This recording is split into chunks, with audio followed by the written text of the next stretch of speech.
কাউকে লেখাপড়া করানোটা অনেক ধৈর্যের। যারা স্কুল টিচার হয়ে থাকেন তারা অনেক সময়, বেশিরভাগ ক্ষেত্রেই, একবার চাকরি পেয়ে যাওয়ার পর আর কিন্তু তারা স্কুলে ভালো করে পড়ান না। আমি বলছি না সব টিচাররা সমান। অনেক ফাঁকিবাজি মাস্টারকে আমি আমার স্কুল জীবনে দেখেছি।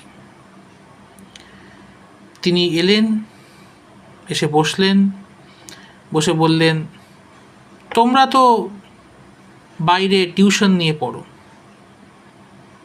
আমার পড়ানো কি তোমরা শুনবে? দিয়ে উনি মোবাইল দেখতে বসে গেলেন বা কিছু বই পড়তে লেগে গেলেন, আর আমরা গল্প করতাম। তা আমি সেই সকল ফাঁকিবাজি বা ফাঁকিবাজ বিদ্যালয়ের মাস্টারদের উদ্দেশ্যে বলবো, দেখুন, এটা ঠিক আপনার চাকরি কেউ খেতে পারবে না, কিন্তু আপনারা স্কুলে একটু পড়িয়েন, একটু শাসন করেন। যেদিনকে হয়তো পড়ানোর ইচ্ছে করছে না সেদিনকে অন্তত এমন কিছু শিক্ষা দিয়েন ছাত্রছাত্রীদের উদ্দেশ্যে যাতে তারা একজন ভালো মানুষ হতে পারে। এডুকেশন বা শিক্ষা মানে কিন্তু কতগুলি বই মুখস্থ করলাম এটা কিন্তু নয়। আমি এমনও মানুষকে দেখেছি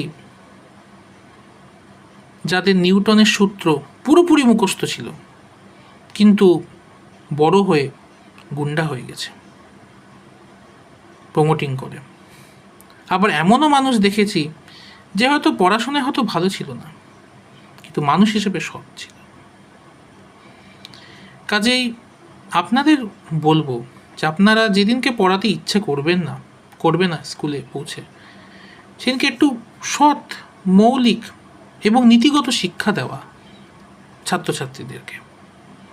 তারা যাতে একটু শুনে ভবিষ্যতে যাতে কিছু, সেই শিক্ষাটা যাতে তারা একটু কাজে লাগাতে পারে, এবং এরা যেন অন্ধকারে তলিয়ে না যায়। এরাই কিন্তু ভবিষ্যৎ আমাদের দেশের। এটা আপনাদের কাছে একটা বিনীত আবেদন।